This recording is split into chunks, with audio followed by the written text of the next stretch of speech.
जानो आपे। हम रुड़ते फिरते कोई बात ना पूछता। गुर सतगुर संग कीरे हम थापे। धन धन गुरु नानक जन तेरा। जित मिले चुके सब सोग संतापे। तू सुल्तान कहाँ होइया। तेरी कबनो बड़ाई। जो तू देही सो कहाँ सुअमी। मैं मूर्ख कहन ना जाई। जो तू देही सो कहाँ सुअमी। मैं मूर्ख कहन ना जाई।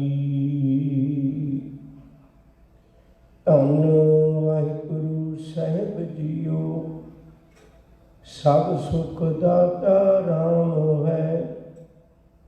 दूसर नाहिन कोई। कहो नानक सुन रे मना। तेह सिमरत गत होए। सब सुख दाता राम है। दूसर नाहिन कोई। कहो नानक सुन रे मना। तेह सिमरत गत होए।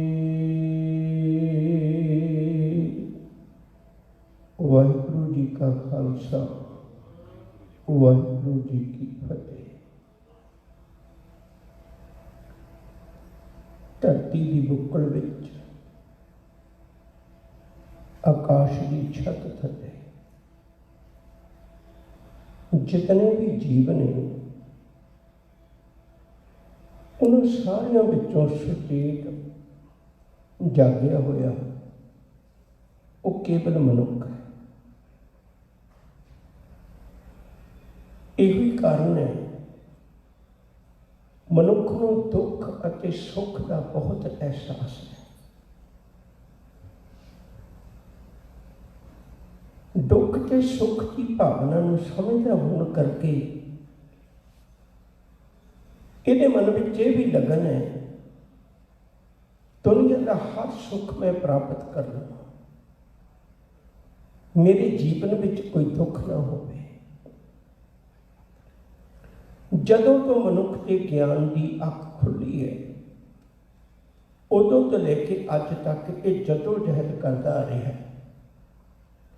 मैं अपनी जिंदगी तो दुखों को घटा के सुखों को वधा लवां। मैं अपनी झोली सारी सुखों में भर लवां। ये मन की भावना है।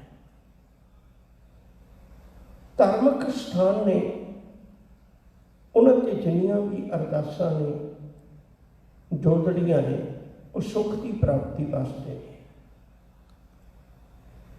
जितने भी मनुख के यतन ने वो सुख की प्राप्ति वास्ते ने।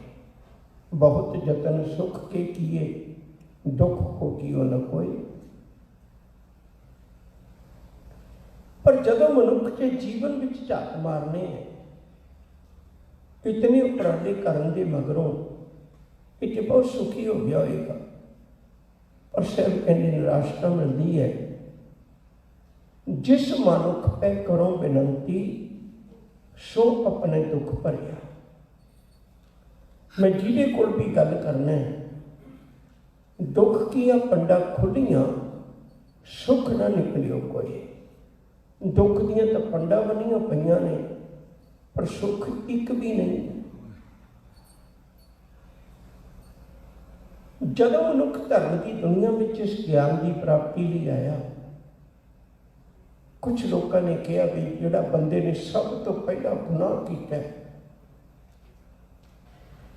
रब के हुक्म नूं तोड़ के, वो कहानी तुहानूं सारिआं नूं याद होएगी भी स्वर्ग में रहिंदा सी। रब ने मना किया सी भी फल नहीं खाना, शैतान के आखे लग के ने फल खा ली। ਉਦੋਂ ਦਾ ਮਨੁੱਖ ਅੱਜ ਤੱਕ ਦੁਖੀ ਹੈ।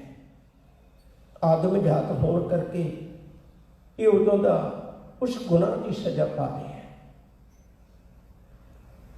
ਗੁਰਮਤਿ ਕਹਿ ਰਹੀ ਵੀ ਕੰਮ ਕਿਸੇ ਨੇ ਕੀਤਾ ਹੈ ਕਿ ਸਜ਼ਾ ਕੋਈ ਪਾ ਰਿਹਾ। ਇਹ ਨਹੀਂ ਹੋਣਾ ਚਾਹੀਦਾ। ਜਦੋਂ ਇਸਲਾਮ ਧਰਮ ਦੇ ਪੰਨੇ ਖੋਲਾਂਗੇ ਤੇ ਉਹ ਵੀ ਇੱਕ ਗੱਲ ਕਹਿੰਦੇ ਨੇ ਵੀ ਜਿਹੜੇ ਮਨੁੱਖ ਨੂੰ ਕੁਰਾਨ ਮਜੀਦ ਤੇ ਇਤਬਾਰ ਹੈ, ਹਜ਼ਰਤ ਮੁਹੰਮਦ ਸਾਹਿਬ ਤੇ ਯਕੀਨ ਹੈ, ਮੱਕੇ ਤੇ ਉਹਦਾ ਅਕੀਦਾ ਪੱਕਾ ਹੈ, ਉਹ ਮਨੁੱਖ ਦੁਖੀ ਨਹੀਂ ਹੋਵੇਗਾ। ਈਸਾਈ ਧਰਮ ਵਾਲੇ ਵੀ ਬਹੁਤ ਲਾਰੇ ਲਾਉਂਦੇ ਨੇ, ਬਾਈਬਲ ਨੂੰ ਪੜ੍ਹ ਕੇ ਹਜ਼ਰਤ ਈਸਾ ਤੇ ਯਕੀਨ ਬਣਾ ਕੇ ਕੋਈ ਵੀ ਮਨੁੱਖ ਆਪਣੇ ਜੀਵਨ ਵਿੱਚ ਸੁੱਖ ਪ੍ਰਾਪਤ ਕਰ ਸਕਦਾ ਹੈ। ਅਣਗਿਣਤ ਐਸੇ ਲੋਕ ਨੇ। ਜੋਗੀ ਕਹਿੰਦਾ ਸੀ ਵੀ ਜੰਜਾਲਾਂ ਨੂੰ ਛੱਡ ਦਿਓ, ਜੰਗਲਾਂ ਵਿੱਚ ਜਾ ਕੇ ਲੰਮੀਆਂ ਸਮਾਧੀਆਂ ਲਾਓ ਤੇ ਸੁਖੀ ਹੋ ਸਕਦਾ ਮਨੁੱਖ। ਗੁਰਮਤਿ ਨੇ ਬਿਲਕੁਲ ਨਵੇਕਲਾ ਪੱਖ ਮਨੁੱਖ ਦੇ ਸਾਹਮਣੇ ਰੱਖਿਆ, ਬਿਲਕੁਲ ਨਵੇਕਲਾ ਪੱਖ। ਗੁਰੂ ਨੇ ਸਪਸ਼ਟ ਕਿਹਾ ਵੀ ਸਜਣਾ, ਨਾ ਤਾਂ ਕਿਸੇ ਧਾਰਮਿਕ ਗ੍ਰੰਥ ਨੇ ਤੇਰੀ ਝੋਲੀ ਸੁੱਖ ਪਾਉਣੇ ਨੇ, ਉਹ ਲਿਖਾ ਹੋਏਗਾ, ਨਾ ਹੀ ਕਿਸੇ ਧਾਰਮਿਕ ਸਥਾਨ ਨੇ, ਬਲਕਿ ਤੇਰੇ ਸੁੱਖ ਝੋਲੀ ਵਿੱਚ ਤਾਂ ਪੈਣੇ ਜੇ ਧਾਰਮਿਕ ਸਥਾਨ ਤੇ ਜਾ ਕੇ ਧਾਰਮਿਕ ਗ੍ਰੰਥ ਵਿੱਚੋਂ ਜੀਵਨ ਜਿਉਣ ਦੀ ਜਾਂਚ ਸਿੱਖ ਲਵੇ, ਤਾਂ ਸੁੱਖ ਮਿਲ ਸਕਦਾ, ਤਾਂ ਸੁੱਖ ਪ੍ਰਾਪਤ ਹੋ ਸਕਦਾ ਹੈ। ਸੁੱਖ ਪ੍ਰਾਪਤ ਨਾ ਹੋਣ ਦਾ ਕਾਰਨ ਕੀ ਹੈ? ਸਪਸ਼ਟ ਬਚਨ ਨੇ, ਸਪਸ਼ਟ ਬਚਨ ਨੇ ਗੁਰੂ ਜੀ ਦੇ। ਜਬ ਤੱਕ ਹੁਕਮ ਨਾ ਬੂਝਤਾ ਤਬ ਹੀ ਲੋ ਦੁਖੀਆ, ਗੁਰਮਿਲ ਹੁਕਮ ਪਛਾਣਿਆ ਤਬ ਹੀ ਤੇ ਸੁਖੀਆ। ਕਹਿੰਦੇ ਜਿੰਨਾ ਚਿਰ ਰੱਬੀ ਹੁਕਮ ਨੂੰ ਨਹੀਂ ਸੀ ਬੁੱਝਦਾ ਉਹਨਾਂ ਚਿਰ ਇਹ ਦੁਖੀ ਹੈ। ਹੁਣ ਇਹਨੇ ਗੁਰੂ ਚਰਨਾਂ ਵਿੱਚ ਆ ਕੇ ਹੁਕਮ ਨੂੰ ਬੁੱਝ ਲਿਆ, ਮੈਨੂੰ ਕਿਵੇਂ ਤੁਰਨਾ ਚਾਹੀਦਾ ਹੈ, ਉਸ ਦਿਨ ਇਹਦਾ ਜੀਵਨ ਸੁੱਖ ਵਾਲੇ ਪਾਸੇ ਤੁਰ ਪਿਆ। ਇਸੇ ਲਈ ਹਜ਼ੂਰ ਨੇ ਬਚਨ ਆਖੇ ਨੇ ਵੀ ਤੈਨੂੰ ਆਪਣਾ ਆਪ ਵੀ ਸੁਧਾਰਨਾ ਪਏਗਾ ਮਨਾ। ਇਹ ਨਹੀਂ ਮੇਰਾ ਵੀ ਤੂੰ ਪੜ੍ਹ ਲਵੇਂ, ਬਚਨ ਪੜ੍ਹ ਲਵੇਂ ਤੇ ਉਹਦੇ ਨਾਲ ਤੇਰੀ ਝੋਲੀ ਸੁੱਖ ਨਾਲ ਭਰ ਜਾਏਗੀ, ਬਿਲਕੁਲ ਨਹੀਂ। ਤੈਨੂੰ ਉਸ ਹੁਕਮ ਰਜ਼ਾਈ ਦੇ ਪੈਂਡੇ 'ਤੇ ਤੁਰਨਾ ਪੈਣਾ, ਤੈਨੂੰ ਸਰਾਹ ਦਾ ਰਾਹੀ ਬਣਨਾ ਪੈਣਾ। ਬੜੇ ਐਸੇ ਬਚਨ ਨੇ। ਹੁਣ ਜਦੋਂ ਮਨੁੱਖ ਰੱਬੀ ਰਾਹ 'ਤੇ ਤੁਰਦਾ ਹੈ, ਉਹਦੇ ਜੀਵਨ ਵਿੱਚੋਂ ਕੁਝ ਗੱਲਾਂ ਜਿਹੜੀਆਂ ਉਹਨੂੰ ਦੁਖੀ ਕਰਨ ਵਾਲੀਆਂ ਨੇ ਉਹ ਖਤਮ ਹੋ ਜਾਂਦੀਆਂ ਨੇ। ਪ੍ਰਮੁੱਖ ਵਿਦਵਾਨਾਂ ਨੇ 4 ਗੱਲਾਂ ਮੰਨੀਆਂ ਨੇ। ਸਭ ਤੋਂ ਪਹਿਲੀ ਗੱਲ ਦੁੱਖ ਦੀ, ਭਈ ਅਸੀਂ ਕਿਸੇ ਤੇ ਇੱਛਾਵਾਂ ਰੱਖ ਲੈਂਦੇ ਹਾਂ। ਆਪਣੀ ਔਲਾਦ ਕੋਲੋਂ ਇੱਛਾ ਰੱਖ ਲਈ, ਜ਼ਮੀਨ ਖਰੀਦੀ ਉਹਦੇ ਇੱਛਾ ਰੱਖ ਲਈ ਵੀ ਇਹ ਬਹੁਤ ਮਹਿੰਗੀ ਵਿਕੇਗੀ, ਕਾਰੋਬਾਰ ਤੋਂ ਇੱਛਾ ਰੱਖ ਲਈ, ਭੈਣ ਭਰਾਵਾਂ ਸਕੇ ਸੰਬੰਧੀਆਂ ਤੇ ਇੱਛਾਵਾਂ, ਮਨੁੱਖ ਬੇਅੰਤ ਇੱਛਾਵਾਂ ਆਪਣੇ ਜੀਵਨ ਵਿੱਚ ਪਾਲਦਾ। ਜਦੋਂ ਉਸ ਇੱਛਾਵਾਂ ਦੀ ਪੂਰਤੀ ਨਹੀਂ ਹੁੰਦੀ ਇਹ ਦੁਖੀ ਹੁੰਦਾ ਹੈ। ਪਹਿਲਾ ਕਾਰਨ। ਦੂਜਾ ਕਾਰਨ ਹੈ ਕਿ ਜੀਵਨ ਵਿੱਚ ਦਿਨ ਰਾਤ ਚਿੰਤਾ ਹੈ। ਸੁੱਖ ਨਹੀਂ ਤਾਂ ਸੁੱਖ ਦੀ ਪ੍ਰਾਪਤੀ ਲਈ, ਸੁੱਖ ਹੈ ਤਾਂ ਇਹ ਦੁੱਖ 'ਚ ਨਾ ਬਦਲ ਜਾਏ ਤਾਂ ਚਿੰਤਾ, ਮੇਰਾ ਕੁਛ ਬਣ ਗਿਆ ਮੇਰੇ ਬੱਚਿਆਂ ਦਾ ਕੀ ਬਣੇਗਾ ਤਾਂ ਚਿੰਤਾ। ਹਰ ਵਕਤ ਦੀ ਚਿੰਤਾ ਵੀ ਇਹਨੂੰ ਦੁੱਖ ਵਿੱਚ ਘੇਰੀ ਰੱਖਦੀ ਹੈ। ਇੱਕ ਤੀਜਾ ਕਾਰਨ ਹੈ ਦੁੱਖ ਦਾ, ਉਹ ਹੈ ਮਨੁੱਖ ਨੇ ਆਪਣੇ ਜੀਵਨ ਵਿੱਚ ਹੰਕਾਰ ਪਾਲਿਆ ਹੋਇਆ ਹੈ। ਹੰਕਾਰ ਦਾ ਕੰਡਾ ਵੀ ਇਹਨੂੰ ਜਿਉਂ-ਜਿਉਂ ਚਲੇ ਚੁਬੇ ਦੁੱਖ ਪਾਵੇ। ਜਮਕਾਲ ਸਹਿ ਸਿਰੰਡਾ ਹੈ। ਹੰਕਾਰ ਦੇ ਕਾਰਨ ਵੀ ਮਨੁੱਖ ਬਹੁਤ ਦੁਖੀ ਹੈ, ਬਹੁਤ ਦੁਖੀ ਹੈ। ਇੱਕ ਚੌਥਾ ਕਾਰਨ ਹੈ ਇਹਦੇ ਕਰਮਾਂ ਦਾ, ਇਹਦੇ ਕੰਮ ਨਹੀਂ ਚੰਗੇ, ਇਹਦੇ ਕਰਮ ਨਹੀਂ ਚੰਗੇ, ਕੰਮ ਨਹੀਂ ਚੰਗੇ, ਉਸ ਤਰ੍ਹਾਂ ਦੇ ਕਰਮ ਨਹੀਂ ਕਰਦਾ ਜਿਹਦੇ ਨਾਲ ਮੈਨੂੰ ਸੁੱਖ ਪ੍ਰਾਪਤ ਹੋਵੇ। ਜਿਵੇਂ ਇੱਕ ਛੋਟਾ ਜਿਹਾ ਦ੍ਰਿਸ਼ਟਾਂਤ ਹੈ, ਪਰ ਕਾ ਬੁਰਾ ਨਾ ਰੱਖੋ ਚੀਤ ਤੁਮ ਕੋ ਦੁੱਖ ਨਹੀਂ ਪਾਈ ਮੀਤ। ਕਿੰਨੀ ਸੌਖੀ ਜਿਹੀ ਉਦਾਹਰਨ ਹਜ਼ੂਰ ਨੇ ਬਖਸ਼ਿਸ਼ ਕੀਤੀ। ਹੁਣ ਜਦੋਂ ਮਨੁੱਖ ਗੁਰੂ ਕੋਲ ਆਉਂਦਾ ਹੈ, गुरु की करता है, ਇਹਦੀਆਂ ਚਾਰੇ ਗੱਲਾਂ ਇਹਨੂੰ ਸਮਝਾਉਂਦਾ ਹੈ। ਪਹਿਲੀ ਗੱਲ, ਤੂੰ ਇੱਛਾ ਰੱਖ, ਇੱਛਾ ਰੱਖਣੀ ਮਾੜੀ ਨਹੀਂ, ਪਰ ਇੱਛਾ ਉਹਦੇ ਤੇ ਰੱਖ ਜਿਹੜਾ ਪੂਰੀ ਕਰਦਾ। ਧੀਆਂ ਪੁੱਤਰਾਂ ਤੇ ਧਨ ਦੌਲਤ ਤੇ ਉਹਦੇ ਦੀ ਇੱਛਾ ਕਰੀ ਕਿਉਂ ਬਣਾ ਬੈਠਾ ਮਨਾ? ਇੱਛਾ ਉਹਦੇ ਤੇ ਰੱਖ ਜਿਹੜਾ ਇੱਛਾ ਪੂਰਕ ਸਰਬ ਸੁਖ ਦਾਤਾ ਹਰ, ਜਾਂ ਕੇ ਬਸ ਹੈ ਕੰਮ ਤੇ ਨਾ। दूजी गल है चिंता। फिर जदों चिंता करने ते जदों कुर्बानी पढ़नी है, उदों साडे जीवन में एक दात मिलती गुरु कोलों। गुरु आखते भी साडा चिंता किस गल की करना है? सुचेत होना, स्कीम बनानी, विधि बनानी, विਉਂਤ बनानी, किसी कारो विहार नूं उलीकना भी मैं किवें करां, एक वक्री चीज़ है। ये चिंता नहीं कहती, ਇਹਨੂੰ चिंता नहीं कहती। दीर्घ सोच रखनी, लंबी सोच रखनी, आने वाले सालों के प्रोग्राम बना के रखने, एक सोच है। इन्हें चिंता नहीं कहते। चिंता उन्होंने कहते हैं सब कुछ कोल है पर हर वक्त ही डर विच है, जे आ हो गया। जदों गुरबानी पढ़ने है उदों इस चिंता तो मुक्त हो जाता है सेवक। उदों कहता जे राज देहें तो कवन वडाई, जो भीख मंगावे तो क्या कट जाए। वो कहना मालक जे तू राज तक ते बिठा दे मैं तद भी तेरा, जे कल गलियों चो भीख भी मंगनी पै जाए तो मैनू थोड़ा चिंता है। चिंता तो तैनू होनी चाहिए है, मेरे नाम नाल तेरा नाम जुड़िया होया, तो आपे कृपा करेगा। उस मनुख के जीवन में फिर चिंता घट जाती। तीजी गल हौमे दा। गुरु एक गल सिखाते ने भी आपस को जो जाने नीचा, सो गनिए सब ते ऊंचा। छोटी जी बेनती करती हैं। एक पिंडा विच पुराने समय दे विच हुंदा सी भी सिर ते टोकरियां चुक के बेचिया करते सन साडे समान। एक सिर ते टोकरी चुक के पिंडा विच कुछ लोड़ींदा समान बेचता फिरता है। उन्होंने गुरु नानक साहब नाल मिलाप हो गया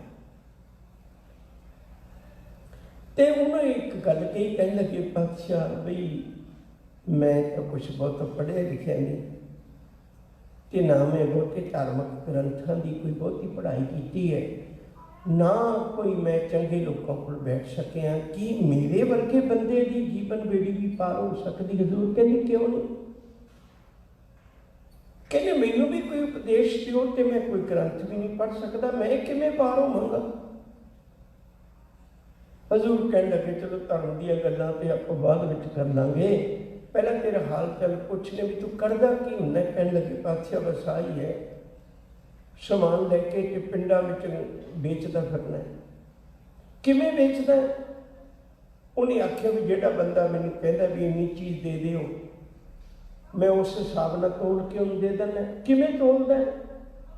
उन्हें बट्टे कट के दिखाए। कहने लगे बस यही नहीं? कहने नहीं, उन्हें एक छोटी जी गुत्थी कट के दिखाई। कहने लगे की है?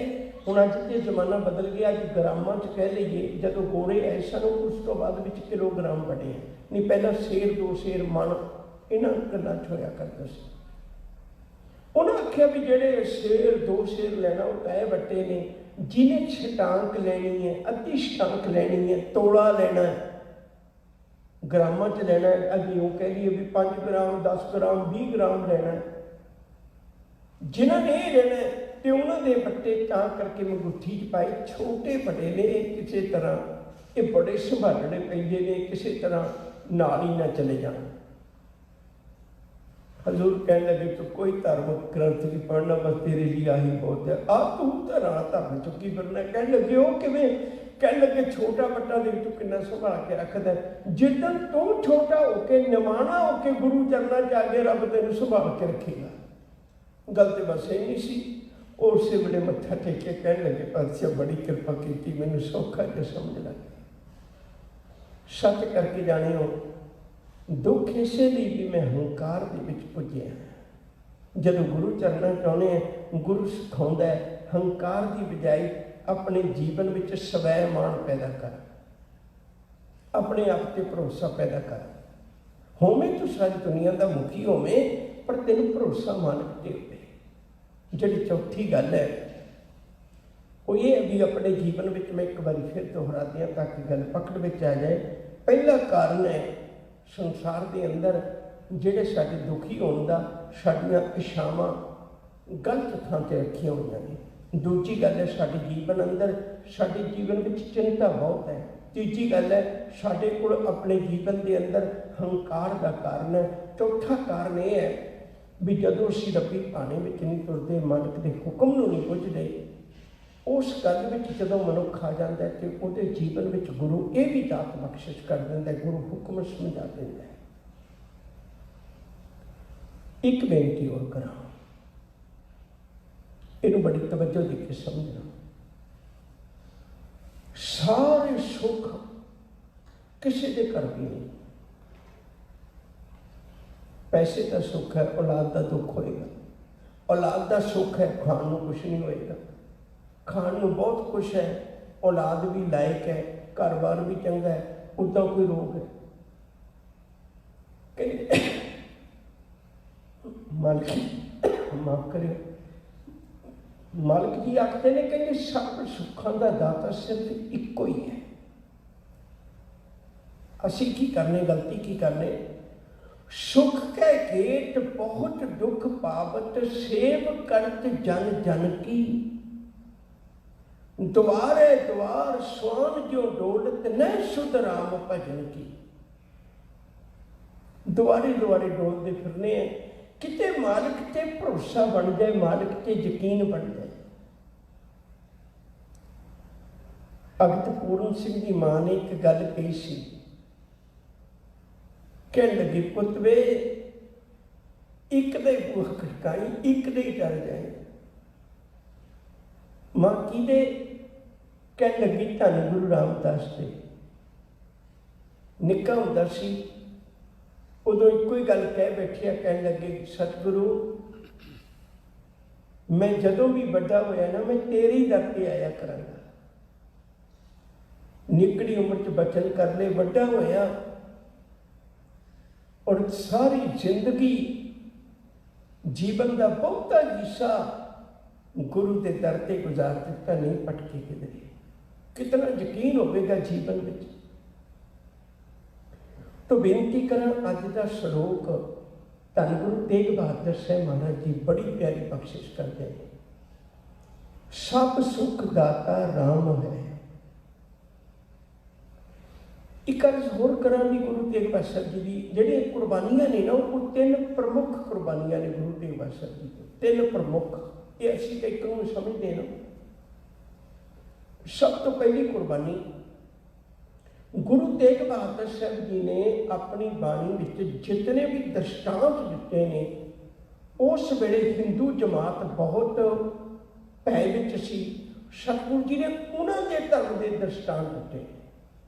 देखो गुरु जी ने कभी नहीं कहा कि गुरु अर्जन पातशाह किवें अडोल बैठ के तत्ती तवी के उत्ते, ये दृष्टांत नहीं दिता। छेवें पातशाह ने किवें जालमां नूं सोधे लाए, ये दृष्टांत नहीं दिता। दृष्टांत दिता हर को नाम सदा सुखदाई, जां को सिमर अजा मन उधरियो गणका हूँ गत पाई। उन्होंने आख्या भी जिहड़े धार्मिक ग्रंथां दे बोल तू सुन के कहना कि तू अपने जीवन में आप ही खुद धारण कर ले, दुख हट जाएंगे। और अगली गल दूजी कुर्बानी की है, उस वेले अरबी ते फारसी बड़ी जोरां ते सी ते सतगुरु जी ने जितने भी लोग सन सबना जिया सारे जितने भी लोग सन वो हर रोज मियाँ कह के बुलाने के आदि हो गए सन। बोली अमृतमारी उन्होंने अपनी बोली बदल ली सी। कर कर मियाँ सबना जिया बोली अमृतमारी, लोगों को खुश करने वास्ते उन्होंने बोली बोल रहे सन। याद रखियो गुरु तेग बहादुर साहब जी ने अरबी ते फारसी के लफ्ज नहीं वरते, बल्कि हिंदी टच वाली बोली है उन्होंने। तीजी कुर्बानी जिहड़ी शहादत दी वो आप सारे जाने। उस वेले अपनी बोली बोलना एक बहुत बड़ी मुसीबत सी। तो जिहड़ी गल मैं करनी चाहुंदा, मैनूं नहीं आस भी ये शब्द किसी को समझ ना लगदे होण। सब सुख दाता राम है।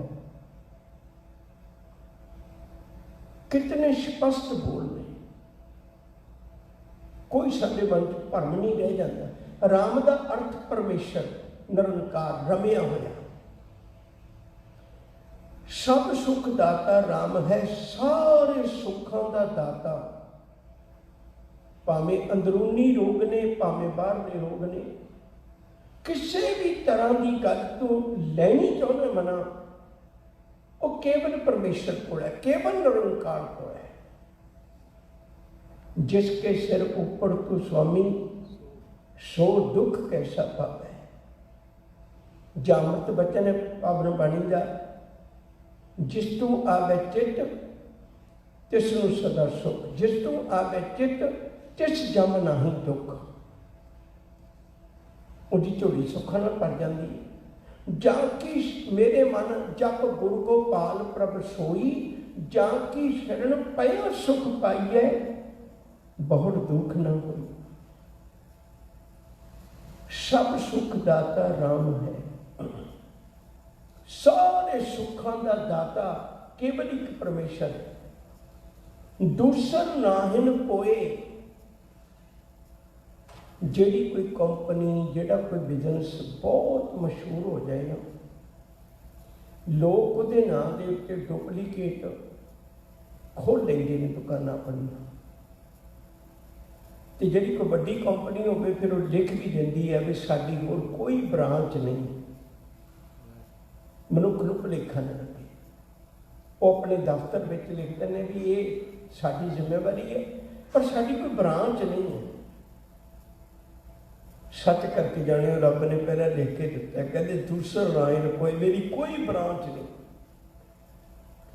होर कितों तुहानूं सुख नहीं मिलना।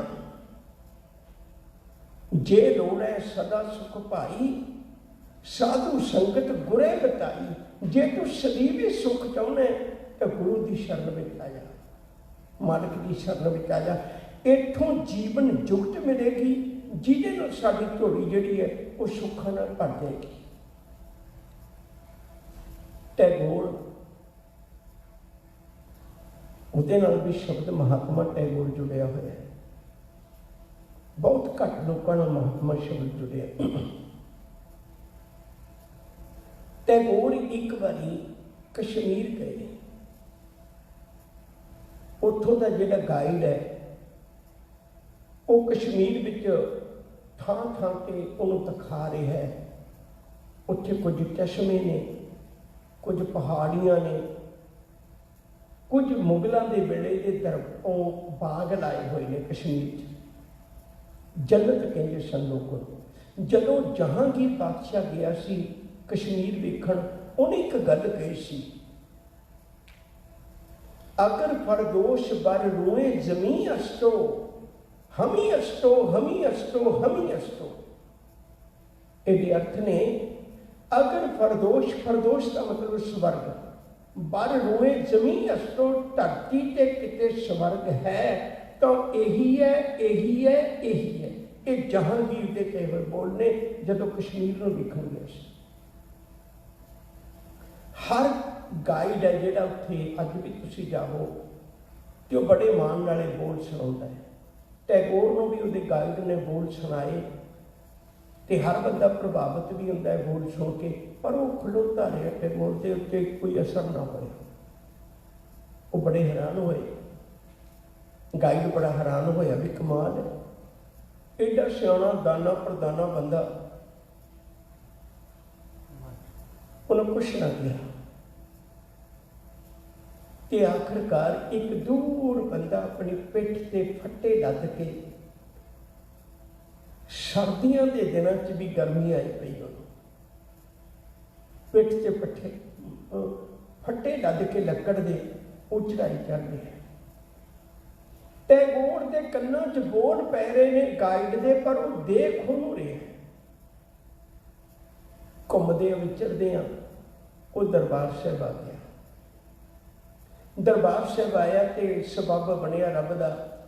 वो गुरु सतगुरु जी की पवित्र बाणी कीर्तन असीं सुन लग पिया तो कुदरती गुरु तेग बहादुर साहब जी के बचन उन्होंने वो रागी सिंह पढ़ रहे सन। ਉਹਨੂੰ ਸਮਝ ਵਿੱਚ ਲੱਗੇ ਬੰਗਾਲੀ ਤੇ ਹਿੰਦੀ ਨੇੜੇ ਨੇੜੇ ਹੈ, ਉਹਨੂੰ ਸਮਝ ਲੱਗੇ, ਬੜੇ ਆਨੰਦ ਨਾਲ ਬੈਠਾ ਰਿਹਾ। ਘੜੀ ਕੁ ਬਾਅਦ ਗਾਇਡ ਉਹਦਾ ਗੋਡਾ ਹਿਲਾ ਕੇ ਕਵੇ ਵੀ ਚੱਲੀਓ, ਕਹਿੰਦਾ ਨਹੀਂ।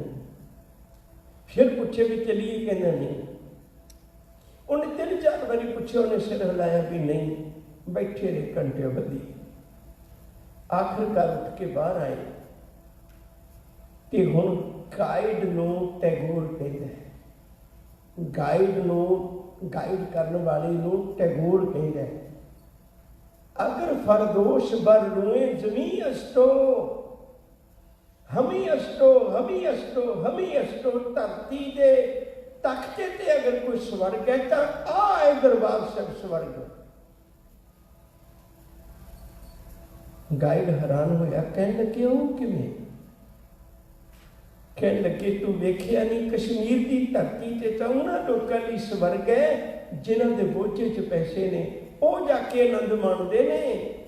ਜਿਹੜਾ ਗਰੀਬ ਹੈ ਉਹਨੂੰ ਪਤਾ ਚੜਾਈ ਕਿਵੇਂ ਚੜ੍ਹਨੀ, ਜਿਹੜਾ ਗਰੀਬ ਹੈ ਉਹਨੂੰ ਪਤਾ ਦਸਾਂ ਨੂੰ ਦੀ ਰੋਟੀ ਕਿਵੇਂ ਕਮਾਉਣੀ ਹੈ, ਉਹਨੂੰ ਪਤਾ ਪਿੱਠ ਤੇ ਫੱਟੇ ਚੁੱਕ ਕੇ ਕਿਵੇਂ ਤੁਰਨਾ ਵੀ ਰਾਤ ਦਾ ਮੇਰੇ ਬੱਚੇ ਜਿਹੜੇ ਰੋਟੀ ਖਾ ਸਕਣ।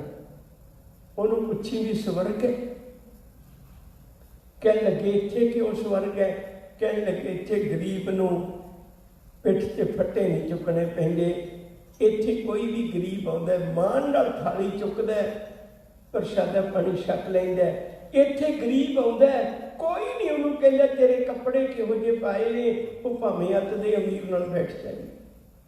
ਉਹਨੂੰ ਕੋਈ ਨਹੀਂ ਕਹਿੰਦਾ ਵੀ ਸੱਜਣਾ ਤੈਨੂੰ ਕੜਾ ਪ੍ਰਸ਼ਾਦੀ ਦੇਗ ਨਹੀਂ ਮਿਲਣੀ, ਤੂੰ ਗਰੀਬ ਹੈ। ਉਹਨੂੰ ਕੋਈ ਨਹੀਂ ਕਹਿੰਦਾ ਤੈਨੂੰ ਲੰਗਰ ਨਹੀਂ ਮਿਲਣਾ, ਉਹਨੂੰ ਕੋਈ ਨਹੀਂ ਕਹਿੰਦਾ ਤੈਨੂੰ ਮੱਥਾ ਟੇਕਣ ਨੂੰ ਨਹੀਂ ਮਿਲਣਾ। ਇੱਥੇ ਗਰੀਬ ਨੂੰ ਵੀ ਗਲਵੱਕੜੀ ਪਾਈ ਜਾਂਦੀ ਹੈ, ਅਮੀਰ ਤੋਂ ਅਮੀਰ ਬੰਦੇ ਨਾਲ ਵੀ ਬੈਠਣ ਦਾ ਮੌਕਾ ਮਿਲਦਾ ਹੈ। ਕਹਿਣ ਲੱਗੇ ਕਿ ਸਾਰੇ ਸੁੱਖ ਲੈਣੇ ਨਹੀਂ ਨਾ ਮਨਾ, ਬਸ ਤੂੰ ਗੁਰੂ ਦੀ ਗੋਦ ਵਿੱਚ ਆ ਜਾ, ਮਾਲਕ ਦੇ ਦਰ ਤੇ ਆ ਜਾ। ਇਤਨਾ ਅਦਬ ਸਤਿਕਾਰ ਕੋਈ ਵੀ ਨਹੀਂ ਦੇ ਸਕਦਾ ਜਿਤਨਾ ਰੱਬ ਦਿੰਦਾ ਹੈ। ਮਾਲਕ ਦਿੰਦਾ ਹੈ, ਸਭ ਸੁੱਖ ਦਾਤਾ ਰਾਮ ਹੈ, ਦੂਸਰ ਨਾਹੀਂ ਕੋਈ। ਉੱਦਾਂ ਮਿਲ ਵਰਤਣ, ਰਹਿਣਾ ਸਹਿਣਾ ਸਾਰਿਆਂ ਨਾਲ ਰੱਖੋ, ਪਰ ਇਹ ਭਰੋਸਾ ਹੋਵੇ ਵੀ ਸੁੱਖ ਕੇਵਲ ਮਾਲਕ ਹੀ ਦਿੰਦਾ। ਕਹੋ ਨਾਨਕ ਸੁਣ ਰੇ ਮਨਾ, ਤਿਹ ਸਿਮਰਤ ਗਤ ਹੋਏ। ਇੱਕ ਗੱਲ ਸਮਝ ਲੈਣਾ, ਫਿਰ ਇਸ ਪੰਕਤੀ ਦੀ ਸਮਝ ਲੱਗੇਗੀ। ਆਪਾਂ ਗੁਰਬਾਣੀ ਵਿੱਚ ਆਪਾਂ ਇਹ ਵੀ ਪੜ੍ਹਦੇ ਹਾਂ ਵੀ ਦੁੱਖ ਦਾਰੂ ਸੁੱਖ ਰੂਪ ਪਾਇਆ। ਸੁੱਖਾਂ ਦੇ ਵਿੱਚੋਂ ਮਨੁੱਖ ਇਤਨਾ ਅਵਿਸਲਾ ਹੋ ਜਾਂਦਾ ਹੈ, ਉਹ ਸੁੱਖ ਹੀ ਇਹਦੇ ਲਈ ਦੁੱਖ ਬਣ ਜਾਂਦੇ।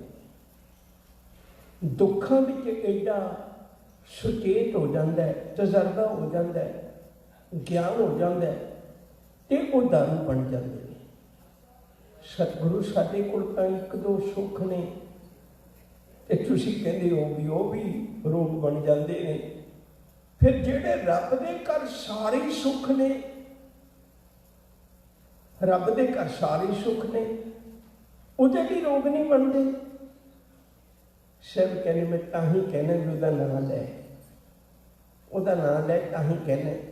ਉਹਦੇ ਘਰ ਭਾਵੇਂ ਸਾਰੇ ਸੁੱਖ ਨੇ, ਪਰ ਜਿਹੜੇ ਸੁੱਖ ਉਹ ਦਿੰਦਾ ਉਹ ਰੋਗ ਨਹੀਂ ਬਣਦੇ, ਉਹ ਰੋਗ ਨਹੀਂ ਬਣਦੇ। ਇੱਕ ਸ਼ਬਦ ਬੜੇ ਧਿਆਨ ਨਾਲ ਸੁਣਿਓ, ਸਤਿਗੁਰੂ ਹੋਏ ਦਇਆਲ ਤਾਂ ਸ਼ਰਧਾ ਪੂਰੀ ਹੈ।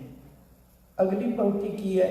ਸਤਿਗੁਰੂ ਹੋਏ ਦਇਆਲ ਨਾ ਕਬਹੂ ਝੂਰੀ ਹੈ। ਕਹਿੰਦੇ ਜਿਹੜਾ ਸੁੱਖ ਉਹ ਦਿੰਦਾ ਨਾ, ਉਹ ਦੁੱਖ ਨਹੀਂ ਬਣਦਾ, ਉਹ ਦੁੱਖ ਨਹੀਂ ਬਣਦਾ, ਉਹ ਸਦੀਵੀ ਸੁੱਖ ਰਹਿੰਦਾ। ਉਹਦੇ ਭਾਣੇ ਵਿੱਚ ਭਾਵੇਂ ਕੁਛ ਵੀ ਵਾਪਰ ਜਾਏ, ਮਨੁੱਖ ਦਾ ਮਨ ਉਹਦੇ ਲਈ ਤਿਆਰ ਹੁੰਦਾ ਹੈ।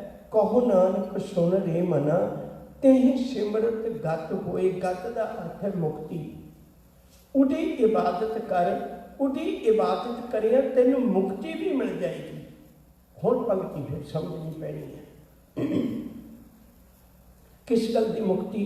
ਮੁਕਤੀ ਇਸ ਗੱਲ ਦੀ ਭਈ ਮੈਂ ਸੁੱਖਾਂ ਦਾ ਵੀ ਗੁਲਾਮ ਨਾ ਹੋ ਜਾ। ਇਹ ਮੁਕਤੀ ਪ੍ਰਾਪਤ ਕਰਨੀ ਬੜੀ ਔਖੀ ਹੈ। ਮੈਂ ਸੁੱਖਾਂ ਦਾ ਵੀ ਗੁਲਾਮ ਨਾ ਹੋ ਜਾ।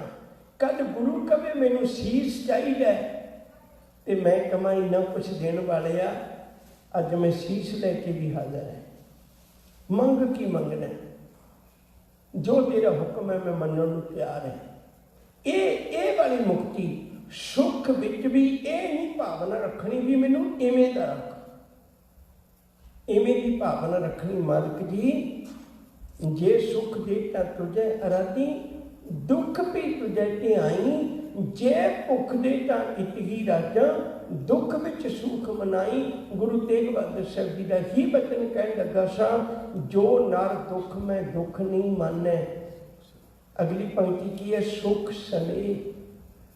ਇਹ ਨਾ ਹੋਵੇ ਵੀ ਸੁੱਖਾਂ ਦਾ ਹੀ ਦੋਸਤ ਹੋਵਾਂ ਮੈਂ, ਕਿਉਂਕਿ ਇਹ ਤਾਂ ਸੰਸਾਰੀ ਲੋਕਾਂ ਦੀਆਂ ਗੱਲਾਂ ਨੇ। ਸੁਖ ਮੈਂ ਆਨ ਬਹੁਤ ਮਿਲ ਬੈਠਤ, ਰਹਿਤ ਚਹੂੰ ਦਿਸ਼ ਘੇਰੈ, ਬਿਪਤ ਪਰੀ ਸਭ ਕੀ ਸੰਗ ਛਾੜਤ, ਕਉ ਨਾ ਆਵਤ ਨੇੜੇ। ਉਹ ਸੁੱਖ ਦਾ ਗੁਲਾਮ ਬੰਦਾ ਹੈ। ਸ਼ਿਵ ਜੀ ਕਿਰਪਾ ਕਰ ਰਹੇ ਨੇ, ਕਉ ਨਾਨਕ ਸੁਨ ਰੇ ਮਨ, ਤੇ ਸਿਮਰਤ ਗਤ ਹੋਏ। ਉਹਦੀ ਇਬਾਦਤ ਕਰ, ਉਹਦੀ ਇਬਾਦਤ ਕਰਿਆ ਕੇਵਲ ਦੁਨਿਆਵੀ ਸੁੱਖ ਨਹੀਂ, ਮਨ ਤੂੰ ਜੀਵਨ ਮੁਕਤ ਵੀ ਹੋ ਜਾਏਗਾ, ਮਾਲਕ ਦੇ ਘਰ ਤੇਰੀ ਥਾਂ ਬਣ ਜਾਏਗੀ। ਇਤਨੀਆਂ ਬੇਨਤੀਆਂ ਕਬੂਲ ਕਰਿਓ। ਸਤਿਗੁਰੂ ਕਿਰਪਾ ਕਰੇ। ਗੁਰੂ ਤੇਗ ਬਹਾਦਰ ਸਾਹਿਬ ਜੀ ਦੀ ਪਾਵਨ ਸ਼ਤਾਬਦੀ ਆ ਰਹੀ ਹੈ, ਉਹਨੂੰ ਮੱਦੇ ਨਜ਼ਰ ਰੱਖ ਕੇ ਆਪਾਂ ਸਤਿਗੁਰੂ ਦੀ ਬਾਣੀ ਦੀ ਵਿਚਾਰ ਕਰ ਰਹੇ ਹਾਂ। ਗੁਰੂ ਕਿਰਪਾ ਕਰੇ ਅਸੀਂ ਗੁਰੂ ਚਰਨਾਂ ਵਿੱਚੋਂ ਲਾਹਾ ਲੈ ਸਕੀਏ। ਭੁੱਲਾਂ ਦੀ ਖਿਮਾ ਪਿਆਰ ਨਾਲ ਆਖੋ ਜੀ। ਵਾਹਿਗੁਰੂ ਜੀ ਕਾ ਖਾਲਸਾ, ਵਾਹਿਗੁਰੂ ਜੀ ਕੀ ਫਤਿਹ। ਇਹ ਸਨ ਸਨਮਾਨਯੋਗ ਗਿਆਨੀ ਅਮਰੀਕ ਸਿੰਘ ਜੀ ਚੰਡੀਗੜ੍ਹ ਵਾਲੇ, ਜੋ ਆਪ ਜੀ ਨੂੰ ਗੁਰੂ ਤੇਗ ਬਹਾਦਰ ਸਾਹਿਬ ਜੀ ਦੀ ਬਾਣੀ